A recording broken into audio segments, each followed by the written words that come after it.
नमस्कार, आप देख रहे हैं अन्वेषक न्यूज़ आपके संघर्ष का साथी।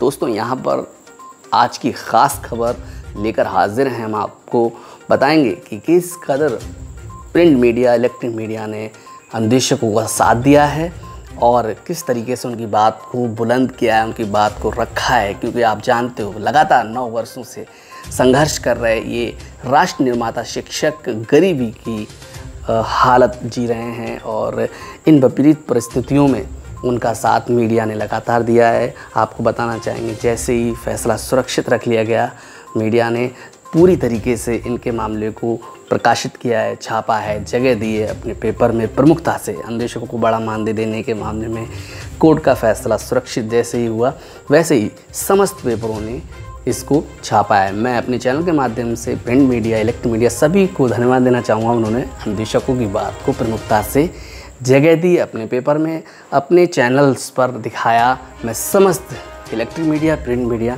सबका तहे दिल से आभारी हूँ, समस्त अन्वेषक परिवारों की तरफ से, कि उन्होंने कम से कम अन्वेषकों की बात को प्रमुखता से रखा है और ये खबर कहीं ना कहीं सरकार तक ज़रूर पहुंची होगी, ऐसा मुझे पूरा विश्वास है। अन्वेषकों को बड़ा मानदेय देने पर फैसला सुरक्षित, हाई कोर्ट के फैसले पर टिकी हैं अन्वेषकों की नज़रें। आपको बताना चाहूँगी, कैनविस टाइम्स ने अपने पेपर में जगह दी है अन्वेषकों की इस खबर को। इलाहाबाद हाई कोर्ट ने प्रदेश के उच्च प्राथमिक अन्वेषकों को, जो उच्च प्राथमिक विद्यालयों में कार्यरत अन्वेषक हैं, पढ़ा रहे हैं, अन्वेषकों को बड़ा मानदेय देने के मामले में राज्य सरकार की विशेष अपील पर अपना निर्णय सुरक्षित रख लिया है।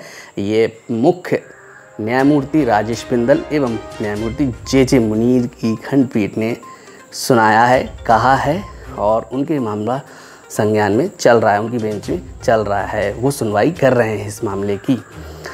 एकल पीठ ने अन्वेषकों को 17,000 रुपये प्रतिमाह मानदेय देने का निर्देश दिया था। राज्य सरकार ने अपील दाखिल कर एकल पीठ के फैसले को चुनौती दी है। बताते हैं चलें, प्रदेश के परिषदीय उच्च प्राथमिक विद्यालयों में बच्चों को स्वास्थ्य एवं शारीरिक शिक्षा, कला शिक्षा एवं कार्य शिक्षा के विषय पढ़ाने के साथ ये अन्वेषक शिक्षा अन्य विषयों को भी पढ़ाते हैं और पूरा समय विद्यालय में रहते हैं।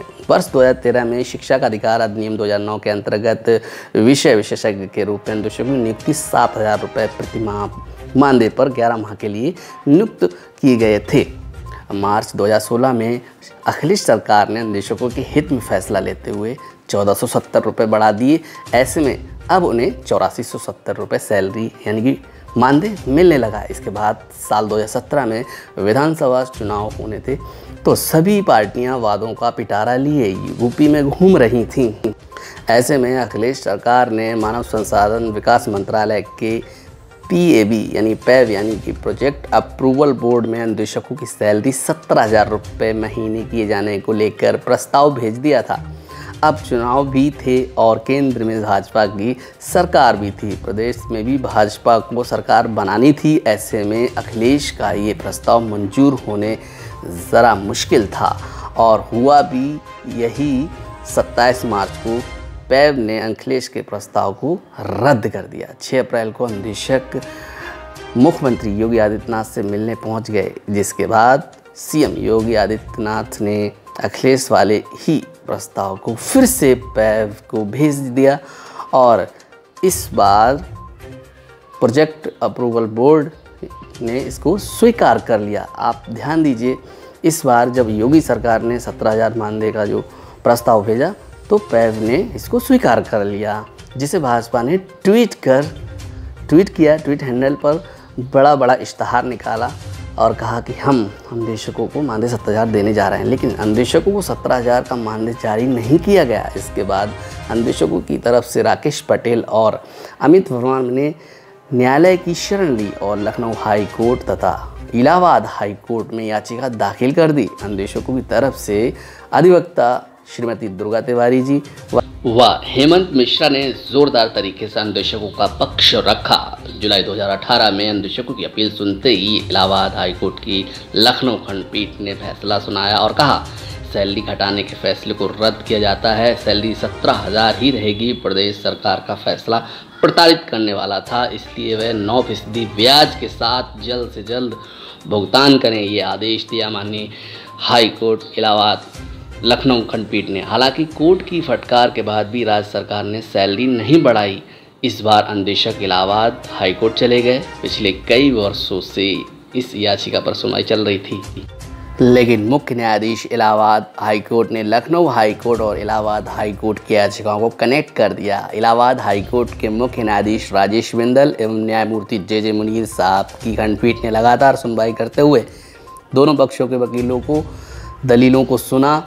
8 सितंबर को सुनवाई के बाद फैसला सुरक्षित रख लिया गया। अब अनुदेशकों की सारी उम्मीदें हाईकोर्ट के फैसले पर निर्भर हैं। प्रदेश सरकार तो अनुदेशकों को निराश ही कर रही है और लगातार निराशा हाथ लग रही है प्रदेश सरकार द्वारा। ऐसे संकट में अब सीधे उम्मीद की नज़रें लगाए बैठे हुए हैं अनुदेशक।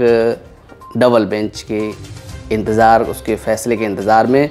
आपको बताना चाहेंगे सारी उम्मीदें हाई कोर्ट के फैसले पर निर्भर हैं।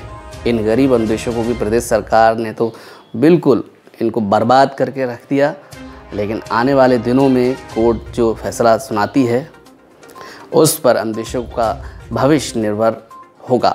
अब केवल हाई कोर्ट के फैसले से ही अनुदेशकों की आस है। सभी अनुदेशकों की निगाहें हाई कोर्ट के फैसले पर लगी हुई हैं।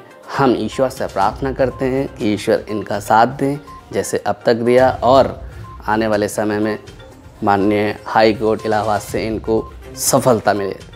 आप देख रहे थे अनुदेशक न्यूज़। आज की खबर में बस इतना ही। मिलते हैं किसी और अपडेट के साथ। तब तक के लिए अपना ख्याल रखिए। कोविड गाइडलाइंस का पालन कीजिए। जय हिंद, जय भारत, वंदे मातरम।